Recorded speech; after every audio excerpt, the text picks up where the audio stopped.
কায়েম করবে, নামাজ প্রতিষ্ঠার আন্দোলন করবে, নামাজ পড়বে, তারা হলো মুমিন।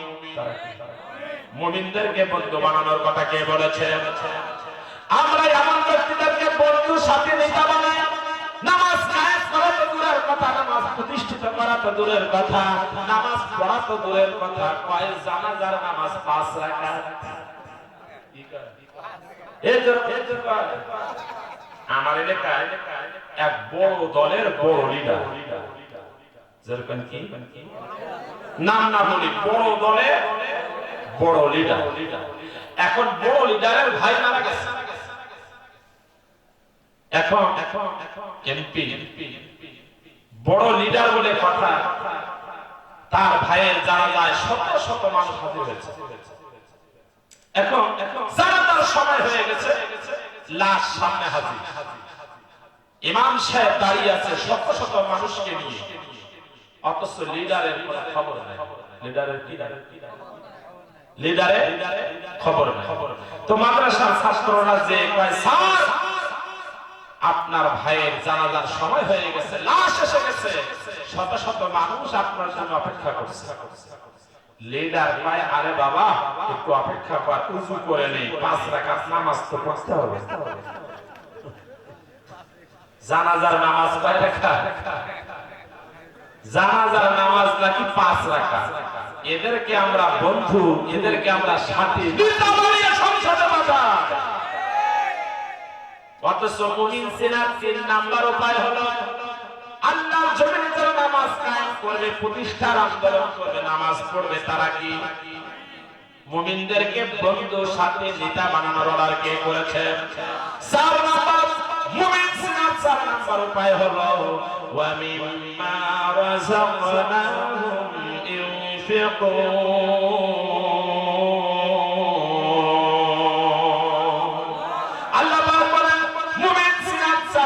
উপায় হলো আমি আল্লাহ যে সম্পদ দিয়েছি, আমার দেওয়া সম্পদ আমার গরিব অসহায় বান্দাদের ভিতরে বিতরণ করবে।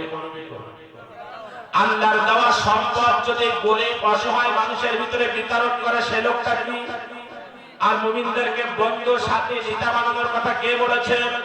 আমরা পৃথিবীতে এমন ব্যক্তিকে বন্ধু সাথী নেতা বানাই, আল্লাহর দেওয়া সম্পদ আল্লাহর গরিব অসহায় বান্দাদের ভিতরে বিতরণ করা তো দূরের কথা, জনগণের সম্পদ লুটপাট করে সুইস ব্যাংকে জমা করে। এক দরবেশ বাবা 36,000 কোটি টাকা, কয় টাকা গো? এই কয় টাকা?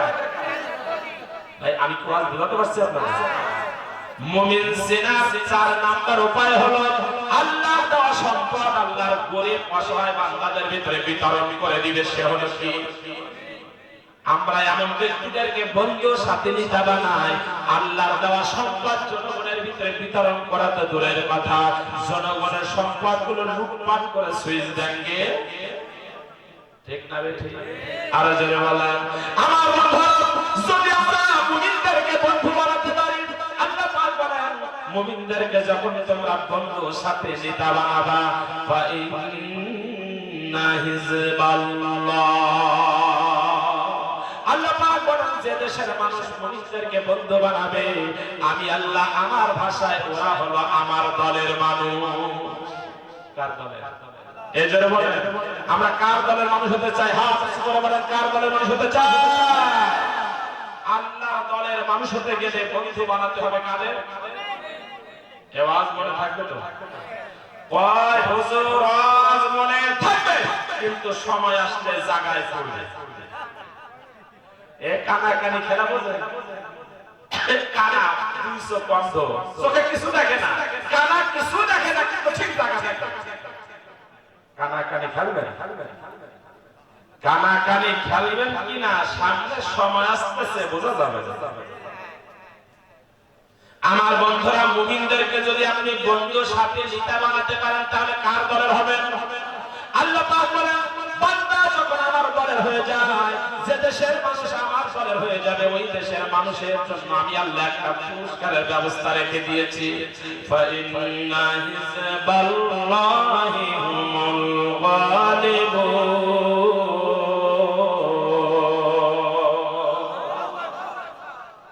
আপনাদের সাক্ষীরা স্কুল কলেজ মাদ্রাসায় যখন কোন ছেলে প্রথম স্থান অধিকার করে শিক্ষকরা খুশি হয়ে তার জন্য পুরস্কারের ব্যবস্থা করে।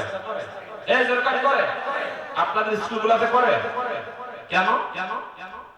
কারণ ওই ছেলেটা ওই মেয়েটা সারা বছর ফেসবুকে সময় নষ্ট করে না, তারপরে সময় নষ্ট করে না, রাত জেগে লেখাপড়া করে প্রথম স্থান অধিকার করেছে। এজন্য শিক্ষক খুশি হয়ে কিসের ব্যবস্থা করে? এখন আপনি পৃথিবীতে যদি শয়তানের দলে হতেন, পৃথিবীতে যদি আপনি শয়তানের দলে হতেন, তাহলে বাড়ি পেতেন, গাড়ি পেতেন, নারী পেতেন, মদ পেতেন। বোঝেন না আপনারা? এই দুনিয়ায় শয়তানের দলের হলে বাড়ি পাওয়া যায়, গাড়ি পাওয়া যায়, নারী পাওয়া যায়, মদ পাওয়া যায়।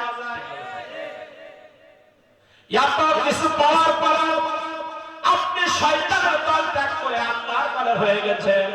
মুমিনদেরকে বন্ধু বানিয়ে আল্লাহ পাক আপনার উপরে খুশি হয়ে পুরস্কারের ব্যবস্থা করেছে। জোরে বলেন কি কিসের ব্যবস্থা? আল্লাহ বলেন আমার পুরস্কার হলো ফাইন্না হিজবাল্লাহি হুমুল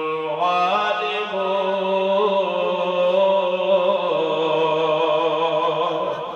আল্লাহ পাক বলেন যে দেশের মানুষ আমার দলের মুক্ত হয়ে যাবে, যে দেশের মানুষ আমার দলের হয়ে যাবে, ওই দেশের মানুষের গলায় আমি আল্লাহ বিজয়ের মালা পরাইয়া দেব। এই বিজয়ের মালা পড়তে চান কে? হাত উঁচু করে দেখান। লিল্লাহি তাকবীর, লিল্লাহি তাকবীর। বিজয়ের মালা কে পরিয়ে দিবে? কখন পরাইয়া দিবে? যখন আপনি আল্লাহর দলের হবেন। কার দলের? আর আল্লাহর দলের হবেন তখন যখন আপনি বন্ধু সাথী নেতা বানাবেন। কার? কষ্ট বুঝাতে পারছেন?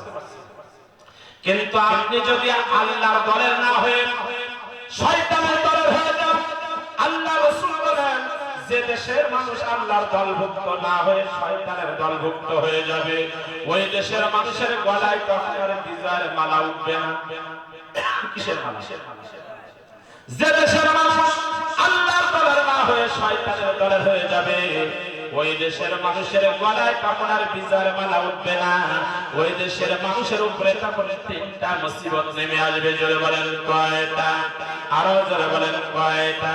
আন হুযায়ফা রাদিয়াল্লাহু তাআলা আনহু নবী সাল্লাল্লাহু আলাইহি ওয়াসাল্লাম ইন্না বাইনা নাসা তাসমাউ খাশতা খুশমাত তিজারাত হাত্তা ফিনা মারাত তাযাওয়া কামা ক্বালা নবী সাল্লাল্লাহু আলাইহি ওয়াসাল্লাম ইন্না রাআইতু লাইলাতুস সাবি মারাতান মুআল্লাকাতান ওয়া লিসানা ফাকুলতু মা শাআনু ইয়া জিবরাইল ফাকালা ইনহা কানাত তুজাওজাজুনা লিসানি ওয়া ইসখা মুআল্লাকাতান লাইহা ওয়া হিয়া আল্লাতী تفسد بغير إذن زوجها ورأيت أخرى مؤلكة إليها وهي التي تخرج بغير إذن زوجها كما قال النبي صلى الله عليه وسلم। কি আলোচনা চলবে না? দোয়া করে দিব। সালার পক্ষে কে কে আছেন হাত উঁচু করে দেখান। লিল্লাহি তাকবীর, লিল্লাহি তাকবীর। আরে ভাই আলোচনা তো কেবল শুরু। কিন্তু রাত যে 12:30 বেশি হয়ে গেছে না?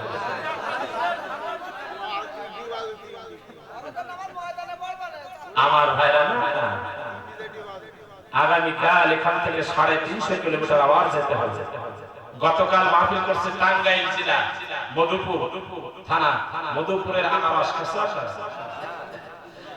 আমার ভাইরা এত কষ্ট। মাওলানা মুমিনুল ইসলাম ফারুকী ওর নানার বাড়ি নাকি এখানে, আমার কাছে কয়েকবার ফোন দিছে। তো আমি বললাম ভাই আপনার নানার বাড়ি এলাকার মাহফিল দাওয়াত তো তারাই দিছে, আপনি তো দেন। কয় ভাই আমি আপনার দাওয়াত দেইনি, কারণ আপনার যে মান, ওই মান তো আসলে সেখানে তারা দিতে পারবে কিনা, শেষে আমাকে একটা হেয় হতে হয় কিনা, আমি এই ভয়টা আপনাকে বলি না। আলহামদুলিল্লাহ অনেক ওলামায়ে কেরামের পাশে এলাকায় আলহামদুলিল্লাহ বলেন সাতক্ষীরা এই থানাটা হলো আলেমদের একটা দ্বীপ। আলহামদুলিল্লাহ বলেন। কিছুক্ষণ আলোচনা চলবে ইনশাআল্লাহ, তবে একটার ভিতরে শেষ করে দেব ইনশাআল্লাহ। আল্লাহ রাসূল বলেন যে দেশের মানুষ আল্লাহর দলভুক্ত না হয়ে শয়তানের দলভুক্ত হবে, ওই দেশের মানুষের গলায় কখনো আর বিজয়ের মালা উঠবে না।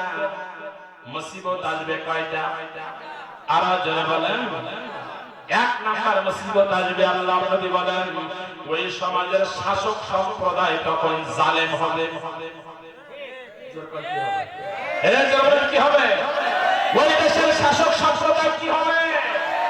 বিগত 13টি বছর ধরে 16 বছর যাবত এদেশের উলামায়ে কেরামের উপরে যে অত্যাচার নির্যাতন আর জুলুম হয়েছে, জালেমরা যে জুলুম করেছে, আমার আল্লাহ জালেমদের এই অবস্থা কি দেখেন?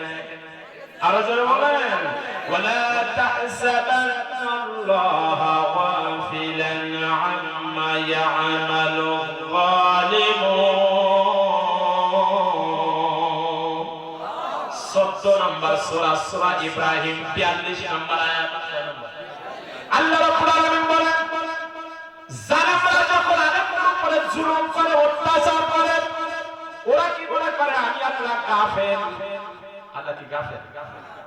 ওদের অবস্থা কি আমি আল্লাহ দেখি না? এই পৃথিবীতে যেটা কেউ দেখে না সেটা কে দেখে? যার খবর কেউ রাখে না তার খবর কে রাখে? আল্লাহু খাবীরুম বিমা তা'মালুন।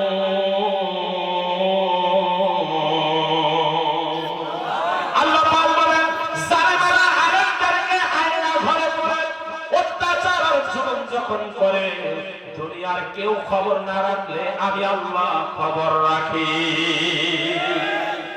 আল্লাহ পাক বলেন আমি খবর রাখি, কিন্তু হাত্তা ইদা ফারিহ।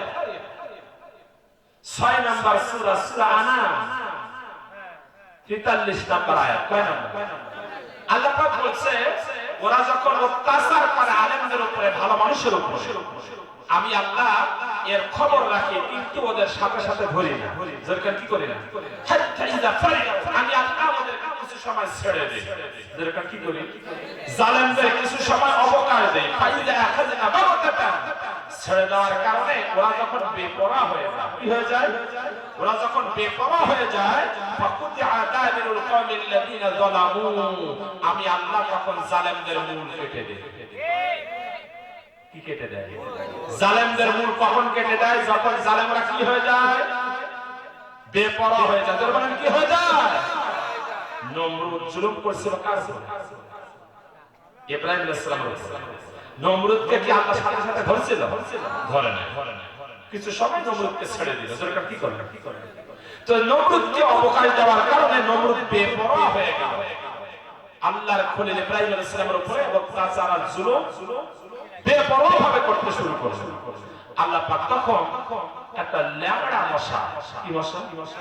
সুস্থ মশা না, অসুস্থ মশা নমরুদের নাকে ঢোকায়া দিয়া নমরুদ নামক জালেমের মূল কেটে দিল।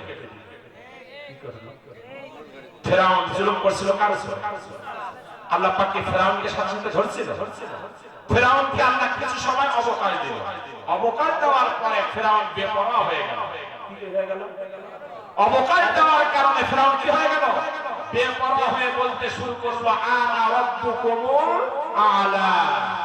আল্লাহকে আমি তো বড় আল্লাহ। নাউযু বিল্লাহি মিন যালিক। ফেরাউন যখন বেপরোয়া হয়ে বলতে শুরু করলো যে আমি আল্লাহ, আল্লাহ পাক কয় ফেরাউন তুই তো বেপরোয়া হয়ে গেছিস।